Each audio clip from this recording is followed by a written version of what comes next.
Salam sejahtera, kita bertemu lagi di channel ini dengan satu lagi kenyataan di mana setahun lebih berkahwin, Ira Kazah tak bahagia.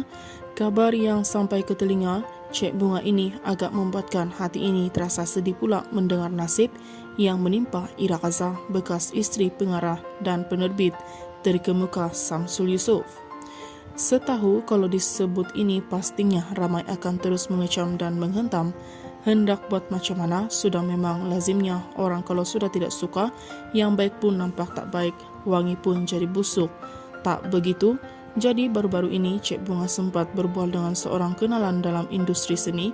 Sumber ini berkongsi satu lagi sisi lain mengenai Ira yang menandakwanya sepanjang setahun lebih berumah tangga dengan pengarah terbabit. Wanita berusia 29 tahun ini sebenarnya tidak pernah benar-benar bahagia. Sumber mendakwa dalam tempoh perkawinan mereka boleh kira dengan jari berapa hari saja dia duduk sekali di rumah kelamin bersama Samsul. Selebihnya pada kebanyakan waktu Ira disuruh si suami tinggal di rumah ibu bapanya sendiri. Apa yang orang tidak tahu sepanjang tempoh duduk di rumah ibu bapa juga, sepatah pertanyaan kabar pun tak pernah dilayangkan kepada Ira, apatah lagi tanya makan dan minumnya. Sudahlah begitu, untuk bersosial sebagai manusia, biasa pun kabarnya tidak dibenarkan.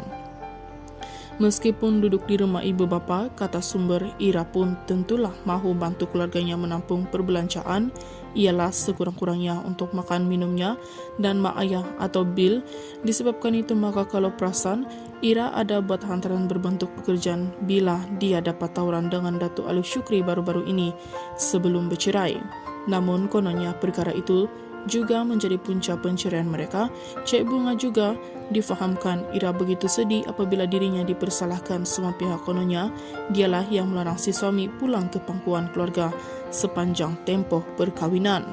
Sedangkan sudah berulang kali dia menasihati suami ketika itu supaya pulang jumpa ibu dan ayah yang sangat merindui dirinya. Hatinya juga tumpang gembira dan bersyukur bila mendapat tahu Samsul akhirnya menjenguk kedua orang tuanya baru-baru ini yang turut mengejutkan semua orang. Namun pada masa yang sama hatinya juga remuk kerana tindakan itu dilakukan Samsul sejurus selepas mereka bercerai, seolah-olah memberi gambaran bahawa Iralah yang menjadi punca dalam penghalang utama.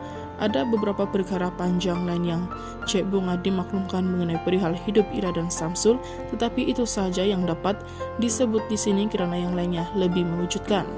Tidak sampai hati pula nak dedakan, namun Cik Bunga tahu sesuatu masa nanti kebenaran akan muncul.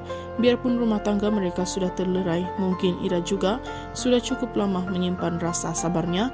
Kalau diikutkan dakwaan itu, nasibnya sebagai isteri lebih kurang sama sahaja dengan apa yang dilalui oleh Putri Sarah.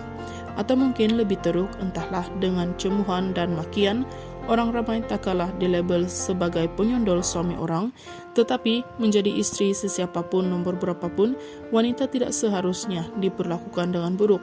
Tepuk dadah tanya iman masing-masing. Itu saja info hari ini. Sekian dan terima kasih.